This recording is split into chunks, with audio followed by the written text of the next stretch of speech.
주님께서 여러분과 함께 또한 사제의 영과 함께 마르코가 전한 거룩한 복음입니다. 주님 영광 받으소서.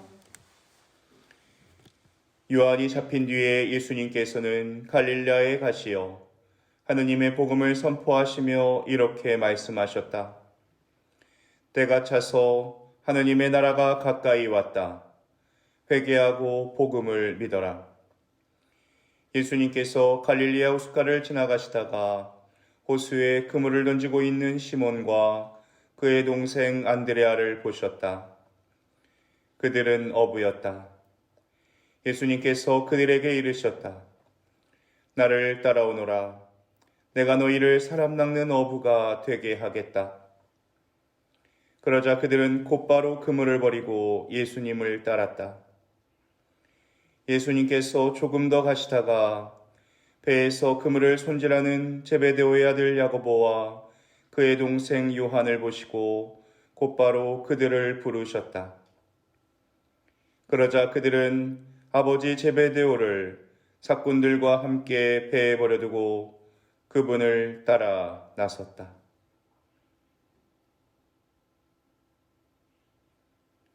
주님의 말씀입니다. 그리스도님 찬양합니다.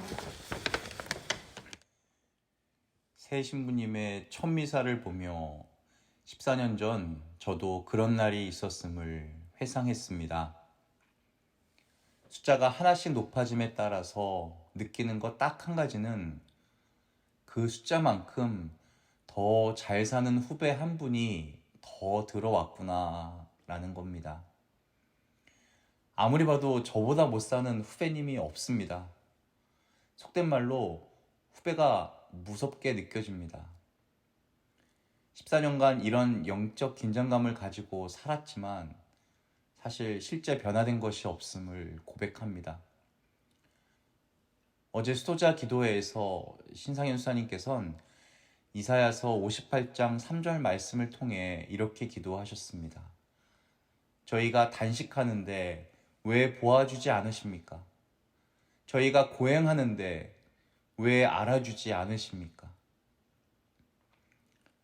단식하고 고행하고 주님의 일을 열심히 하면서 하느님께서 알아주기를 갈망하는 이스라엘 백성들처럼 우리도 내가 고생한 것을 사람들에게 인정받길 원하고 있다는 것입니다. 칭찬은 못 받을 망정 오히려 반대와 방해를 받기도 하고 시기, 질투를 받기도 하는가? 내 업적을 다른 사람이 빼앗아 갔을 때 그 배신감을 떠올리면서 저는 그것이 수도 생활의 필연적인 외로움이구나. 봉헌 생활을 한다면 기꺼이 지어야 하는 십자가로구나 하고 생각했었습니다. 그래서 치유 기도를 통해 저와 제 동료 수도자들이 인정받지 못하고 알아주지 않아 생긴 상처에서 치유받기를, 위로받기를 청했습니다. 그런데 수사님의 기도는 그게 아니었습니다. 정반대였습니다. 우리를 구원하러 오신 예수님을 알아주기는커녕 시기하고 질투하고 십자가에 매달았다는 것. 내가 한 만큼 인정받고 심지어 그 이상의 대가를 받고 싶어 했던 모든 것이 내 교만에서 왔다는 사실이었습니다. 인정받지 못하는 건 우리의 십자가가 아닌 죄였고 위로받아야 할 일이 아닌 뉘우쳐야 할 잘못이었다는 것입니다. 인간이 아닌 심지어 하느님께서도 내가 한 일을 인정해 주시길 바래선 안 된다는 것. 첫 마음으로 돌아갈 수 있는 마음을 주십사고 청했던 어제 주님께서는 첫 마음보다 더 큰 깨달음을 주셨습니다. 우리는 모두 첫 마음이 있었습니다. 오늘 제자들에게 말씀하신 것처럼 나를 따라오너라.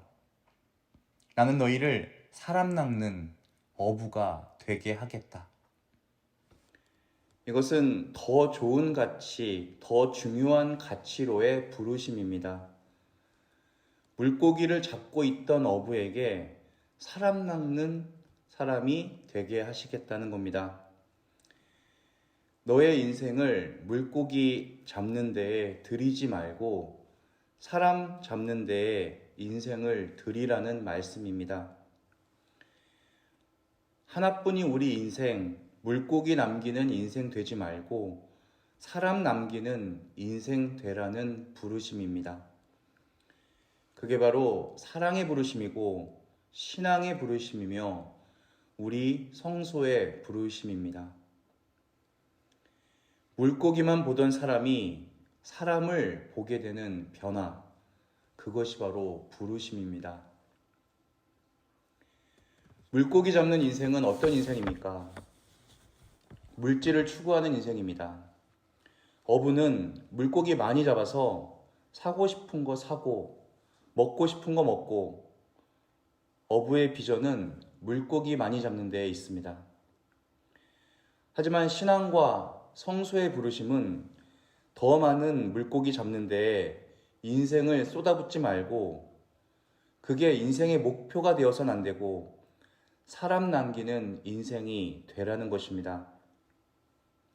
우리 인생의 중요한 건 물고기가 아니고 사람이라는 것입니다. 교회가 말하고 성경이 말하는 인생의 가장 중요한 가치가 바로 사람이라는 것입니다. 우리가 죽고 나면 하늘나라에서 누가 가장 큰 사람이 될까?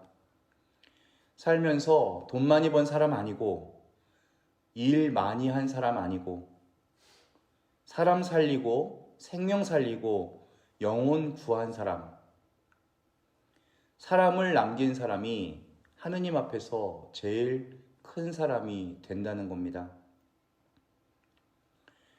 내가 살면서 나로 인해서 살아갈 힘을 얻고 신앙을 얻고 생명을 얻는 사람이 있다면 나는 하느님의 일을 한 사람입니다. 하지만 내가 정말 대단한 일을 하고 능력과 재능이 흘러넘쳐도 나로 인해서 살아난 사람이 없다면 그건 초라한 인생이 될 겁니다. 하느님은 얼마나 많이 벌고 지위가 높고 지식이 훌륭한지를 보시는 것이 아니라 그것을 가지고 무엇을 했느냐를 보시는 것입니다. 생명을 살리는 사람이었냐? 생명을 죽이는 사람이었냐? 남의 영혼을 구하고 사람 남기는 사람이었냐? 아니면 물고기만 잡다 온 사람이었냐? 그것을 하느님은 보신다는 것입니다. 여기서 우리가 알 수 있는 것은 하느님의 관심은 온통 사람에게 있다는 것입니다. 하느님이 전능하시다는 말은 그분이 우리를 행복하게도 하시고 불행하게도 하실 수 있다는 뜻이 아닙니다. 그런 전능은 인간의 상식 수준에서 인간이 꿈꾸는 것일 뿐입니다. 인간은 능력을 가지고 다른 사람을 행복하게도 하고 불행하게도 합니다. 조직폭력배의 보스는 그 부하들 앞에서 전능합니다. 그 부하를 행복하게도 불행하게도 할 수 있습니다. 정치 권력을 가진 사람도 자기 아래에 있는 사람을 그렇게 할 수 있습니다. 하지만 하느님이 전능하시다라는 말은 그런 의미와 전혀 다릅니다. 하느님은 선하고 자비로운 분이십니다. 전능하신 하느님이 섭리하신다는 말은 당신이 사랑을 실현하신다는 말입니다. 우리 인간은 그런 하느님을 외면하고 싶어 합니다. 하느님을 외면하고도 얼마든지 잘 살 수 있습니다. 우리가 외면한다고 해서 그분은 상처받으시거나 우리에게 곧장 복수하지 않으십니다. 하지만 하느님을 외면하는 것은 우리 삶에서 선과 자비를 외면하는 것입니다. 선하신 하느님을 외면하면 선과 악의 기준은 내 자신이 됩니다. 내 마음에 드는 일은 선하고 내 마음에 들지 않은 일은 악하다고 생각하게 됩니다. 우물 안의 개구리가 바다를 모르는 것은 그 좁은 우물을 벗어나지 못했기 때문이고, 파리와 모기가 얼음을 모르는 것은 여름을 벗어나지 못했기 때문입니다. 한 가지만 생각하는 사람이 다른 여러 가지를 모르는 것은 그 한 가지를 벗어나지 못했기 때문입니다. 내 안에 갇히면 다른 것을 볼 수가 없습니다. 그래서 내가 잘하고 있다고 생각하는 것이 내 판단이 아닌 주님의 판단이어야 합니다. 나는 잘하고 있는데 다른 사람이 문제다 라는 생각이 만약 든다면 예수님의 잣대로 보셔야 합니다. 그렇게 자비하신 하느님을 외면하면 우리가 이웃에게 자비로워야 할 이유가 사라지고 맙니다.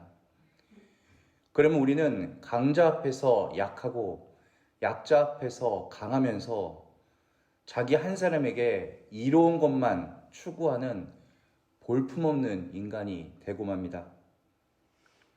그리고 끊임없이 남과 자신을 비교하면서 자기를 비참하게 만들 것입니다.